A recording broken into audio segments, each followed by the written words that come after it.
Welcome dear students. तो दोस्तों finally सुबह के बज चुके हैं 4 और कक्षा 11वीं वार्षिक परीक्षा 2023-24 विषय रसायन शास्त्र यानी कि केमिस्ट्री का 101% रियल पेपर आ चुका है। तो वीडियो को आप कंप्लीट वॉच कर लीजिए।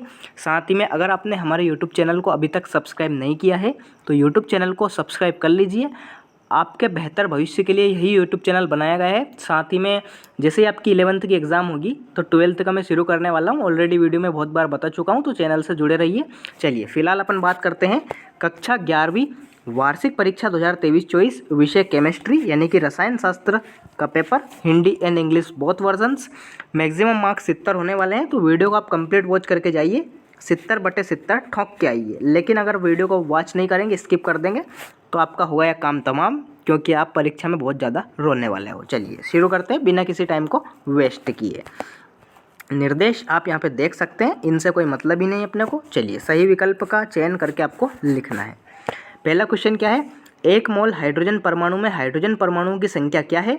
तो यह आ जाएगा आपका 6.022 × 10⁻23। निम्नलिखित में से किसमें अयुग्मित इलेक्ट्रॉनों की संख्या सर्वाधिक है? क्रोमियम 24। ठीक है, 24 यहाँ पे परमाणु क्रमांक है। आप बहु का ये अपवाद भी है, तो ये भी आप ध्यान रखिए। उत्कृष्ट गैस तत्वों की इलेक्ट्रॉन लब्धि एंथैल्पी लगभग 0 होती है। संयोजकता कोश इलेक्ट्रॉन युग्म प्रतिकर्षण सिद्धांत VSEPR का प्रतिपादन किसने किया? तो ये किया था आपका सिज्विक व पॉवेल ने। ठीक है, डी ऑप्शन। एंथैल्पी H, दाब P, आयतन V एवं आंतरिक ऊर्जा U के बीच सही संबंध U बराबर होता है H + PV। ठीक है, PV बराबर आप W भी आपको ऑप्शन में मिल सकता है, तो इसका भी आप खास ध्यान रखिए। एथिल अल्कोहल का IUPAC नाम क्या है? तो ये है आपका एसीटोन। ठीक है, रिक्त स्थानों की पूर्ति आपको करना है। पहला क्वेश्चन क्या है, 1 मोल ऑक्सीजन गैस में अणुओं की संख्या आपको बतानी है।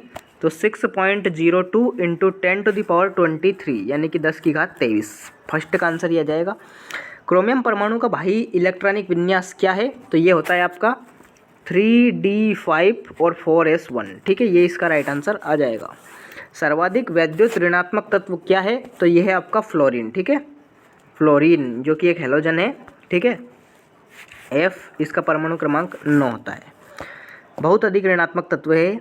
ऊष्माक्षेपी अभिक्रिया के लिए डेल H हमेशा 0 से कम होता है, तो del H is smaller than 0। ठीक है, लेस देन 0। मानक हाइड्रोजन इलेक्ट्रोड विभव रिक्त स्थान है 0। ठीक है, 0 होता है इसका मान, तो 0 आप यहाँ पे लिखेंगे।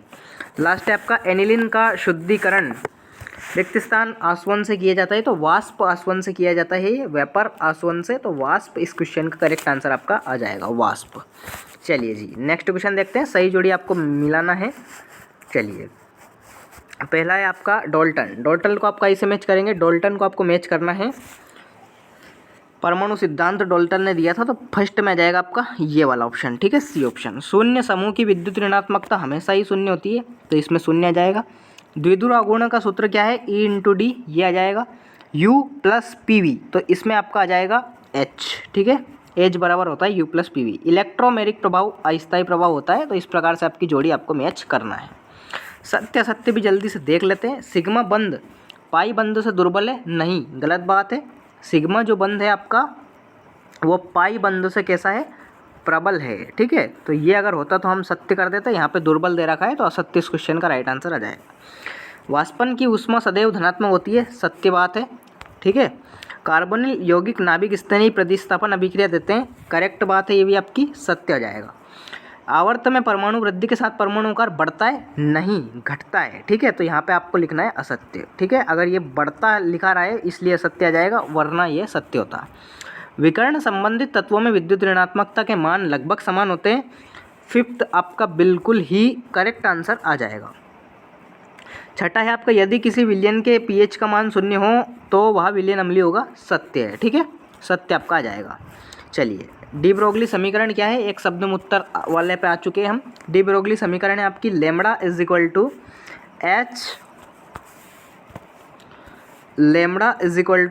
× mv। ठीक है, ये इसकी समीकरण है। mv की जगह आपको p भी मिल सकता है ऑप्शन में, तो उस पर भी कंफ्यूज मत होना है। नाइट्रोजन तथा ऑक्सीजन में किसकी इलेक्ट्रॉन ग्रहण एंथैल्पी लगभग 0 होती है? तो ये होती है आपकी नाइट्रोजन की। ठीक है, नाइट्रोजन इसका राइट आंसर आ जाएगा। LSCO का पूरा नाम? तो ये आ जाएगा, L से बनेगा यहाँ पे लीनियर, लीनियर, सी से होगा आपका ए से होगा आपका एटॉमिक, लीनियर एटॉमिक, सी से होगा आपका कॉम्बिनेशन, और ओ से होगा आपका ऑर्बिटल्स। ठीक है, ये आपको बताना है। चलिए जी, पेपर क्रोमैटोग्राफी किस नियम पर आधारित है? तो ये आपकी विभाजन के सिद्धांत पर आधारित है। तो विभाजन का या के सिद्धांत पर। ठीक है, इस प्रकार से आपको लिखना है प्यारे बच्चों। नेक्स्ट है आपका कैल्शियम कार्बाइड जल के अभिक्रिया के साथ कौन सा हाइड्रोकार्बन देता है? तो ये देता है आपका C2H2। C2H2 का नाम क्या है? एथीन। ठीक है, ये इसका नाम आप लिख सकते हैं। इस प्रकार से आपके हो जाएंगे क्वेश्चंस एंड आंसर्स। जल्दी से आप देख सकते हैं। मोल संकल्पना क्या है, ये आपको बताना है। मूल अनुपाती सूत्र और अणुसूत्र में अंतर आपको स्पष्ट करना है। इनके आंसर्स अधिक से अधिक इस वीडियो को आप शेयर कर दो तो इनके आंसर्स मैं सुबह होते ही डाल दूंगा।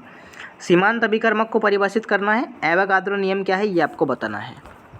सीमांत अभिकर्मक को परिभाषित आपको करना है। एवोगाद्रो नियम आपको बताना है। N+1 नियम उदाहरण सहित समझाना है। प्लांक का क्वांटम सिद्धांत क्या है? E बराबर hν होता है, जहाँ पे hν ये आपकी फोटॉन की ऊर्जा होती है। h क्या है? प्लांक कांस्टेंट है। ठीक है, प्लांक नियतांक। विकर्ण संबंध किसे कहते हैं? उदाहरण सहित आपको समझाना है। N व O में किसकी आयनन एंथैल्पी कम होती है? नाइट्रोजन की कम होती है। ठीक है, नेक्स्ट है आपका द्विध्रुव आघूर्ण से क्या समझते हैं? sp2 संकरण को उदाहरण सहित आपको बताना है। द्रव्य अनुपाती क्रिया का नियम, आर्यनियस अवधारणा के आधार पर अम्ल क्षार को परिभाषित करना है। योगात्मक रेडॉक्स अभिक्रिया को परिभाषित कीजिए। क्रियात्मक समूह को परिभाषित करना है। कार्बोकैटायन की संरचना आपको बनानी है। प्राणिक प्रभाव और इलेक्ट्रोमेरिक प्रभाव में 3 अंतर आपको बताना है। परमाणु और अणु में कोई 3 अंतर बताना है। स्थिर अनुपात का नियम उदाहरण देकर आपको बताना है। हुंड का अधिकतम बहुलता का नियम उदाहरण सहित समझाइए। अब बहु का सिद्धांत क्या है? उदाहरण सहित आपको बताना है। मेंडलीफ की आवर्त सारणी में दीर्घ आवर्त सारणी श्रेष्ठ है क्यों? स्पष्ट करना है। डी ब्लॉक और एफ ब्लॉक के तत्वों के 3 सामान्य लक्षणों में तुलना आपको करना है। हैस के स्थिर ऊष्मा संकलन के नियम को उदाहरण सहित समझाइए। एंथैल्पी परिवर्तन तथा आंतरिक परिवर्तन को परिभाषित करते हुए इनमें संबंध स्थापित करना है।